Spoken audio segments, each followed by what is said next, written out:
When should I update my estate plan?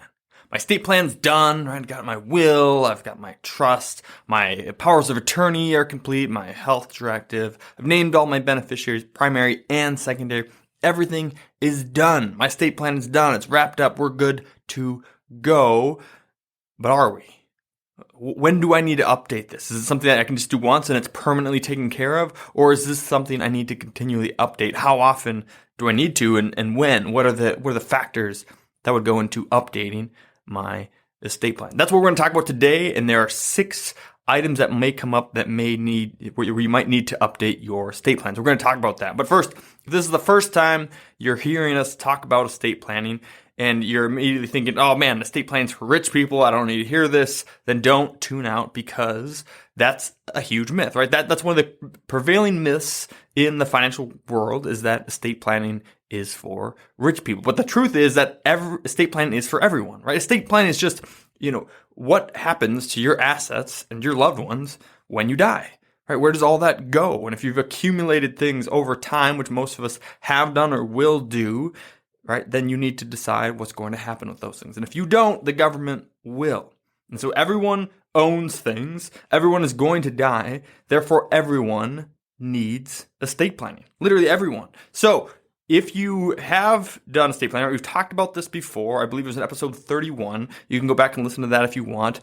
Or it's a little bit harder to explain some of those key concepts of what estate planning is in just an audio format. So we're also doing a workshop on estate planning essentials. That's our December workshop that's coming out. So it's coming out December 15th on Thursday. It's the third Thursday of every month this fall. We've done a workshop that's coming out this month. So you can register, go to retirementorship.com/workshops, and you can register for that one as well as view the other ones that we've come out with this fall. And if you're listening to this way after the fact, you can always tune in as well. So you want to do that, and unless you're 100% positive, right, that your estate plan is totally good, that there's nothing more you can do on it, then you're going to want to go to that workshop, watch that content, and from there you can decide, hey, am I 100% good, or are there some tweaks that I need to make? Many of those things you can do without an attorney. In fact, I think that 90% of estate planning does not involve an attorney at all. So you'll want to view that, make sure that you totally understand estate planning. But in the meantime, assuming that you've done your estate planning, when would you need to update those things? And again, updating doesn't necessarily mean amending your will or your trust or updating all your legal documents. There's a lot of things you can do in updating an estate plan that, again, you don't need an attorney for. And so, and if you write your will and your trust and everything well, you shouldn't have to update it every time something changes, right? Like I have a will and we got it done when I only had one child. But it's specifically written that anytime I have another child, that child is automatically included in the will. And you have a poorly written will if you have to update it every time you have a new child or anytime there's any minor updates. But there's still other things that could happen in life that you'll need to update. So that's what we're going to do. And so how do we do that? When do we update it? How do we know when we should update it? And in my financial planning practice, Lacrosse Financial Planning, we offer estate planning and even essential estate documents through a third-party firm that actually does the documents for us, but we do all the estate planning, all the education, and teach people what they need. And if they need the essential things, we can get those for them. And so this is what we tell our clients, that you should update your estate plan anytime you undergo one of the 6 Ds. And so the 6 Ds of estate planning updates are difference, death, divorce, diagnosis, decision, and decade, right? Difference, death, divorce, diagnosis, decision, and decade. So let's go through all those real quick. First, difference, right? Has something changed since you originally wrote your estate plan, since you originally put it all together? Have you had another child or another grandchild and you've named specific people in there? And I think people often overlook this with estate plan. And say you're on top of it and you had your first kid, or one of your kids had their first kid and they got their will done, they got their full estate plan done, they're good to go. And so, and they know that their will was written like, hey, if another kid is inserted here, then I'm good to go. And they have another kid and they forget to update their estate plan. And they think that because their will is written a certain way that they don't need to, but they forget that, perhaps this contingent beneficiaries on the retirement accounts was just the one named child. And so then if you don't name that second child, then if something were to happen to you, your firstborn is going to get everything. and that second child is going to get nothing. Because again, beneficiaries always trump wills, right? So even if in your will says something, if your beneficiaries, if the rest of your estate plan don't align with that and aren't updated to stay aligned with that, then it doesn't matter. And so if something has changed, especially in your family, like this is a big one, right? You have another child or your kids have another child and you were naming grandchildren specifically or those types of things. Whenever there's been a big difference in the family, that would be a reason to go back and review your estate plan, make sure that there aren't any changes that need to be made. Number 2 would be death, right? If anyone named in your estate plan passes away, then you want to review your estate plan. Doesn't necessarily mean you need to change anything. Perhaps your contingent beneficiaries will take care of that. But a lot of times it might be better just to go ahead and update it so that the new people are primary, so that there's no confusion, things like that. So anyone, obviously, if your spouse passes away, that's going to be a big one. You're probably going to need to change a lot of things at that point. But even if any children or grandchildren or anyone else named a power of attorney, a health, anything like that, you're going to want to change that. So anytime there's a death of anyone named in your estate plan, you're going to want to do that, right? And so, beneficiaries, they skip probate, right? And so sometimes people think, again, that because their will says a certain thing that certain people should get things, or if this person dies, then I want their share to go here. But again, if your beneficiaries say something else, that's going to skip probate. So again, it doesn't matter what your will says if the rest of your estate plan is not aligned there. Number 3 would be divorce. Obviously, if you get divorced, that probably means a total rewrite of your estate plan, right? Because almost always you're going to have your spouse named as primary beneficiary on everything. They get half, like everything. If you pass away, everything goes to them, all that stuff, right? And so if you get divorced, obviously you're going to want to do a total rewrite of your plan. And when you know you're getting divorced, right, when you've made that decision together and there's no going back and you're just waiting for that, like there might even be some things that you'd want to get changed before the divorce is finalized. It might depend on per state, right, whether or not you can do that before you're divorced or not.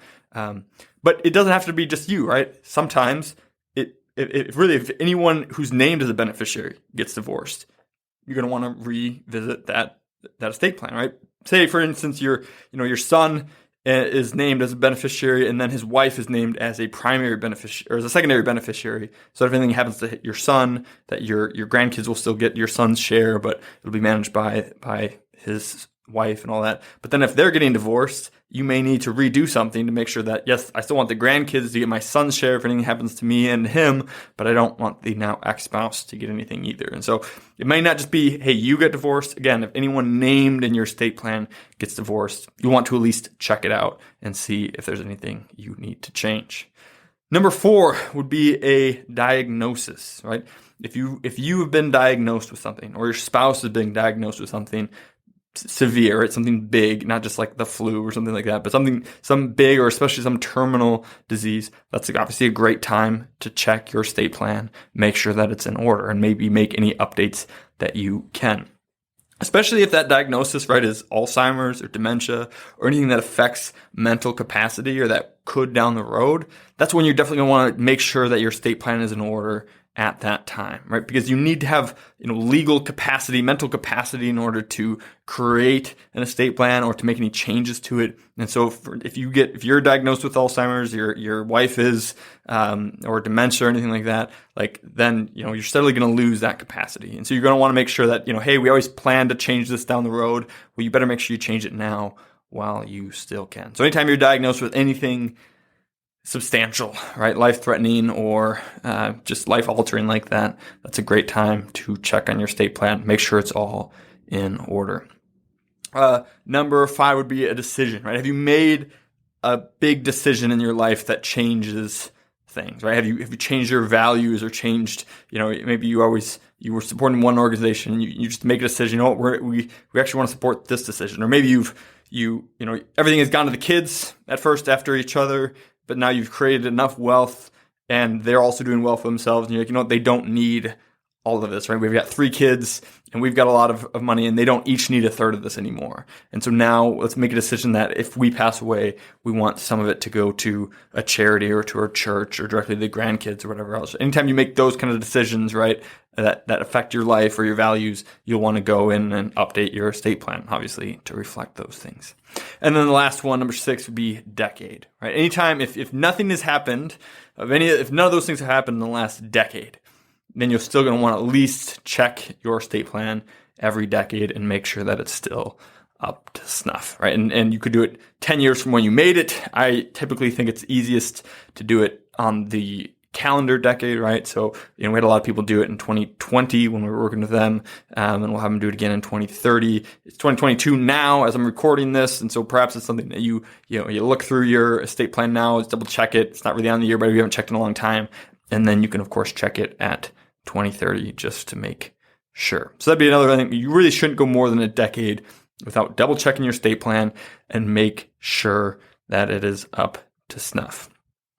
So again, if you don't know what all the components of an estate plan, we have a workshop coming up in order to teach you all that. And if you go again to retirementorship.com/workshops, there'll be a link in the description of this video here, or you can go to the show notes of this episode, which would be retirementorship.com/90. This is the 90th episode of Retire Mentorship. So you can go there, find the links to the workshops and anything else referenced. And so you can check that out as well. And one of the things, again, as you're updating and as you're trying to think, what do we look at to check? Of course, you're looking at, are the beneficiaries still who we want them to be? One of the things that we'll do periodically in my firm is we'll send out to all of our clients, hey, here's your beneficiaries and here's the amount that they would get, right? Not the percentage, because I think we don't always think in percentages, but we say, hey, you've got each other named first, and then you've got your 3 kids and they're all getting a third. And by the way, here's the sum total of what that would be at this point. Here's exactly, if you die today, here's exactly what each child would get, or here's what your children and then these charities would get if you passed away. And so a lot of times, if your advisor's not doing that for you, it's good to do it for yourself. Right, we've named all these people. Let's total up everything that they would get. Is that the amount of money or the amount of assets that we would want them to get? And if so, great. And if not, maybe it's gotten to a point where it's more than you want them to have. And so that'd be a thing to update, right? Checking for other people, having big decisions or big diagnosis or divorces and stuff like those things. So those are all the things you would be checking, right? And again, it's really just, it's your money, it's your assets. You've worked hard for it. You've been wise with it. Let's make sure that it's going to go where you want it to go.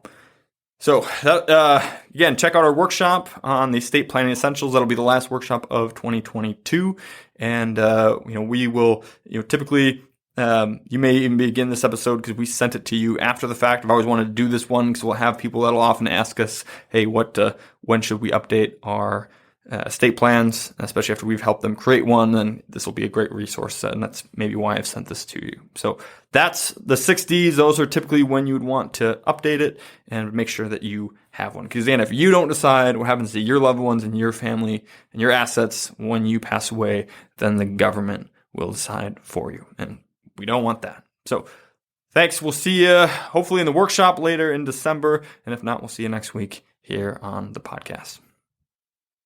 If you enjoyed that, you would love being part of our free membership community. It's called Retire Membership, and it has a host of benefits all for free. For example, you can always buy my book, 3D Retirement Income, on Amazon. But if you join us at Retire Membership, we will send you either a hard copy or paperback for free, provide the ebook and the audiobook so that you can listen to it if you don't have time to read it. In addition to that, we'll also provide you with a bunch of content that you can't get anywhere else. For example, we have our quarterly Retire Mentorship magazine, which comes out quarterly and has no ads whatsoever. It's just timely content to help you stay the course. We also have workbooks for our free online workshop to help you get the most out of those, flowcharts to help you make better decisions, and a weekly email to provide timely content that you can unsubscribe from at any time. We never ask for any payment information, and we never share your information with anyone else. We just want to provide timely content and help you stay the course to retire successfully and stay successfully retired. There's no reason to wait, so join us now at retiremembership.com, where you can click in the link in the description and it'll go right there. We can't wait to see you in the community. Cheers. This podcast is educational only and is not investment, tax, or legal advice.